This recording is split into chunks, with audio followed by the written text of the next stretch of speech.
برزیل یکی از پرجنب و جوش‌ترین و متنوع‌ترین کشورهای جهانه که به دلیل فرهنگ سرزنده، مناظر خیره کننده و اقتصاد پویا شهرت داره. برزیل به عنوان پنجمین کشور بزرگ از نظر مساحت و هفتمین کشور پرجمعیت جایگاه منحصر به فردی در صحنه جهانی داره. از ریشه های اولیه تا اهمیت معاصر، برزیل خیلی بیشتر از چیزیه که به نظر میرسه.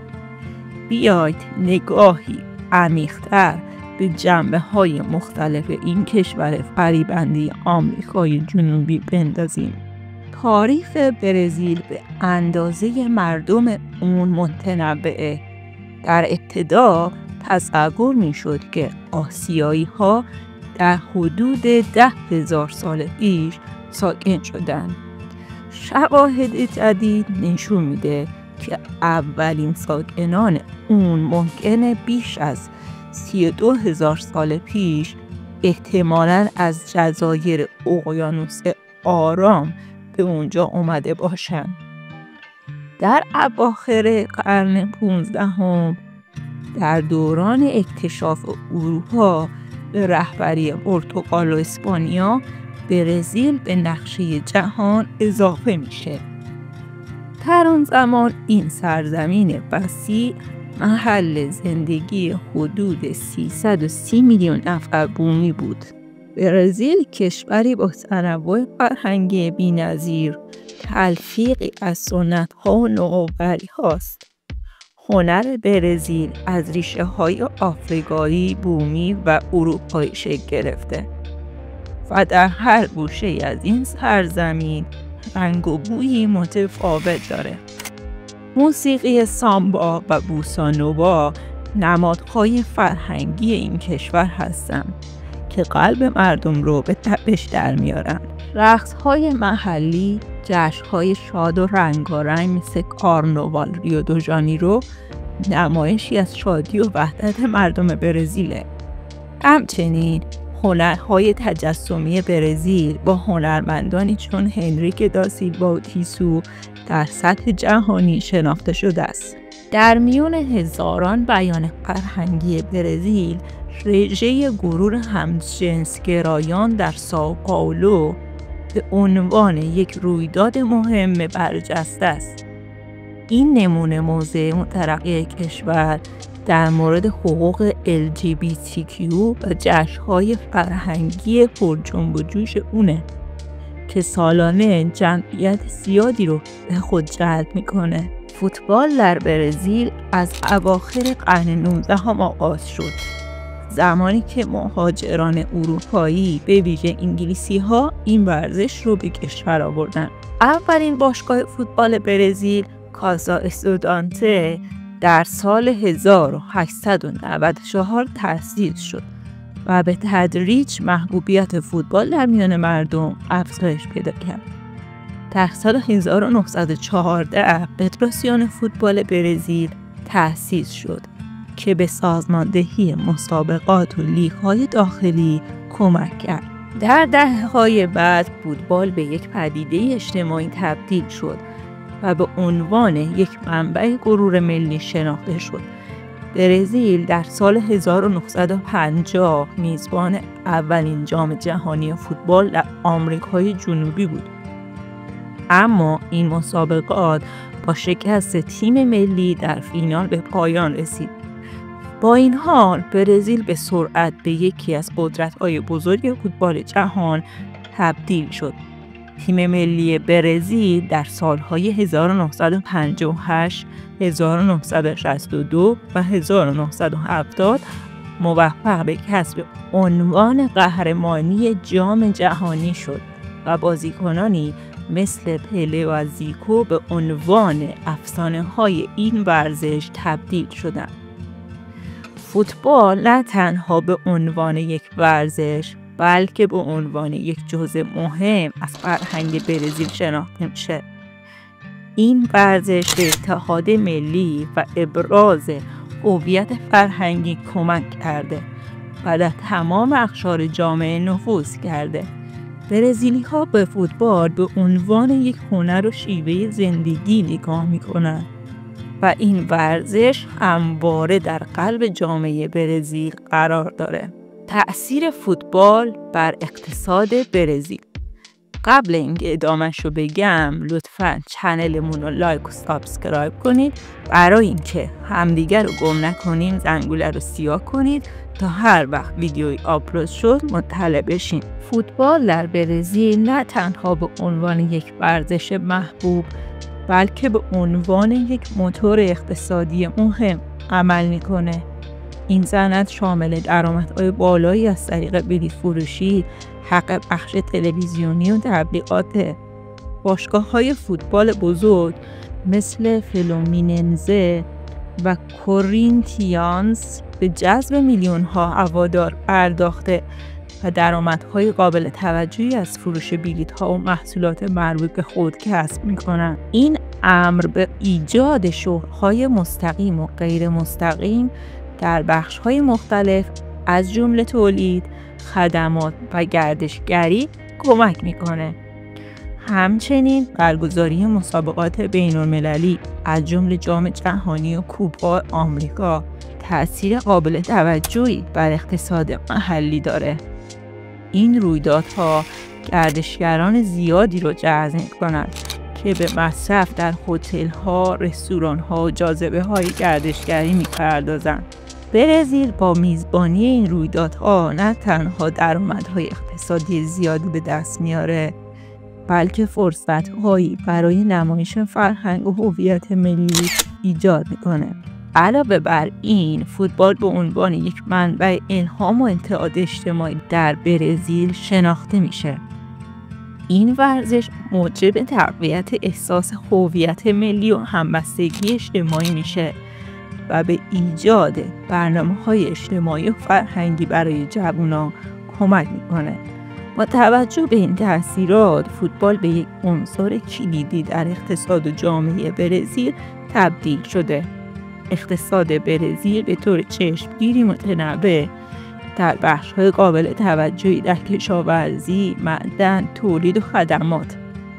این تنوع اقتصادی برزیل را به اقتصاد پیشرو در آمریکای لاتین و بازیگر کلیدی در بازارهای جهانی تبدیل کرده. مهمترین صادرات این کشور شامل هواپیما، قهوه، وسایل نقلیه، سویا، سنگ آهن، آب پرتقال، منسوجات، گوشت و تجهیزات الکتریکیه.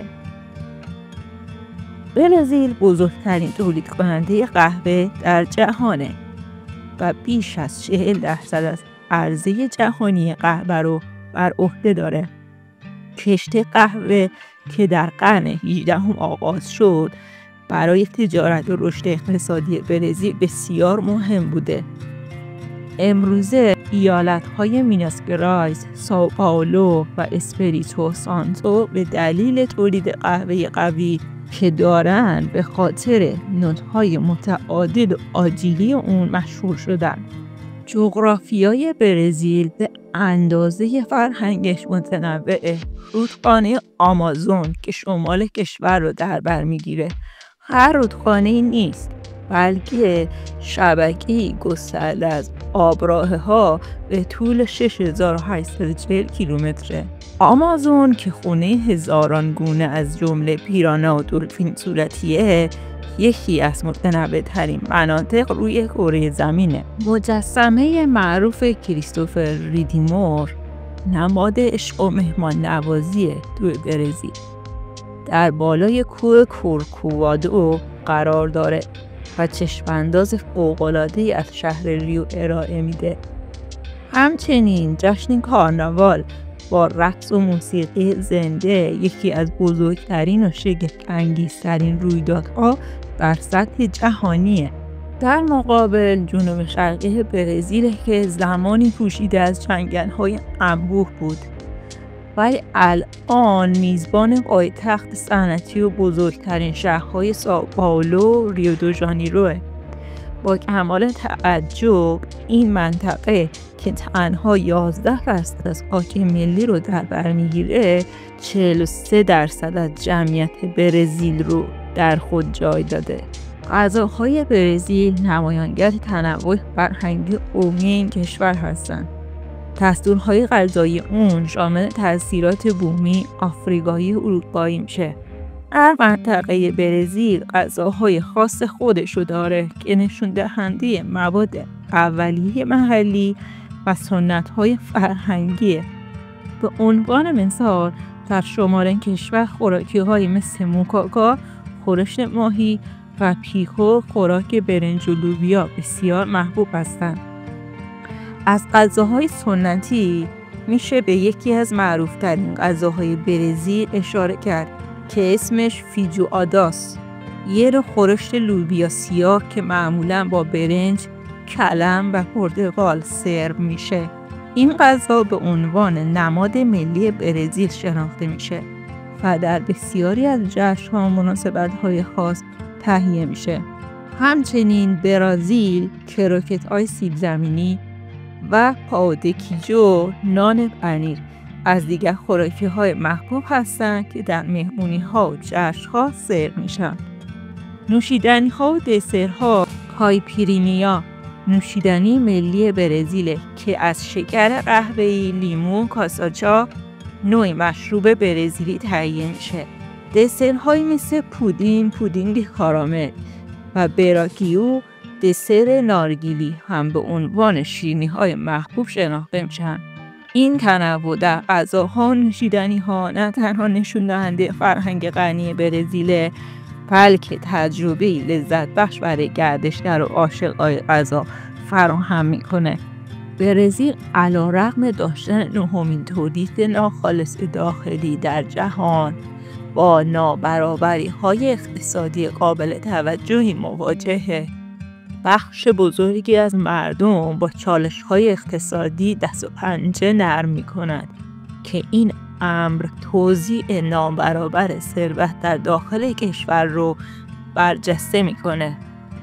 این نابرابری باعث شده که بسیاری از برزیلی‌ها کشورشون رو غیر مولد و شرکت‌هاشون رو فاقد رقابت جهانی بدونن. خط ساحلی وسیع برزیل به خاطر سواحل نفسگیرش معروفه. از پارایبا در شمال تا سانتا کاتارینا در جنوب این کشور دارای سواحل رسمی برهنه متعددیه. با وجود اینکه برهنگی عمومی از نظر فنی غیر قانونیه، این سواحل در بین طبیعتگران محبوب هستش.